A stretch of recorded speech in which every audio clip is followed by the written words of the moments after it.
So before I go any further, I certainly appreciate those who have thumbed it up, shared, whatever. Look, no obligation to share, none at all. If you haven't subscribed, please, you don't have to mention it to anybody, blah, blah, blah. But no, it's appreciated that you give a shit. And because let's face it, it's obviously not financial. I'm doing this because believe me, if you were a devious bastard, you could be doing so many other things. If just be like some evil occultist and manipulate others for your own gain and all the rest of it.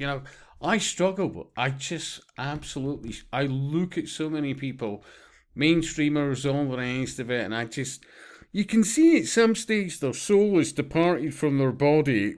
Based on this. Oh, I want that car or whatever the flying fuck it is or the house or blah, blah, blah. But, it's forever. When they sign on that dotted line, like, oh, yeah. But it wouldn't be me, like, not a chance. Occasionally I'll drop the head, hey, buy me a beer. It's fair enough, isn't it? But, yeah. So Google is facing backlash over plans to release millions of bacteria-infested mosquitoes in 2 states, a project critics have dubbed one of the largest open-air biological experiments in US history. I have to absolutely disagree with that statement. After all, remember COVID?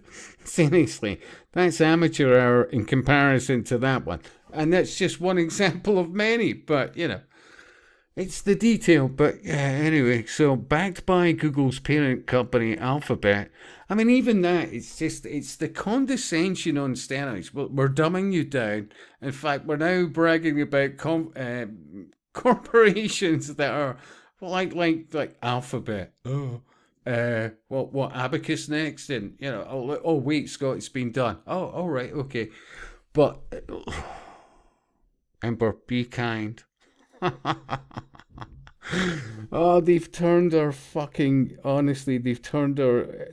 into like daycare centers for retards, basically. I'm sorry. Look, there's bright people out there, usually based on their parents and how they've managed to look after their children. That's it. The more that people rely on the state, the less the likelihood of a good outcome. I mean, the formative years are so bloody important. And you're like, well, wait a minute, why are you talking about things like this when you're looking at what the subject matter is before you? What's the common denominator?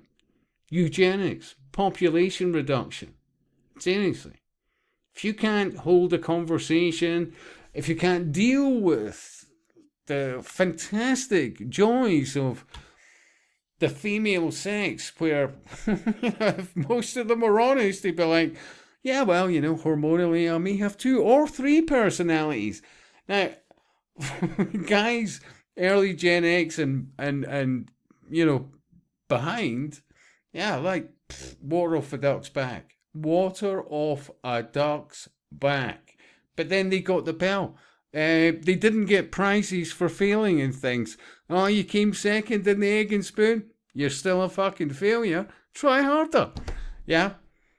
After that, safe spaces, fucking, cozy rooms, everything soft furnishing and what? Look, it still goes back to population reduction.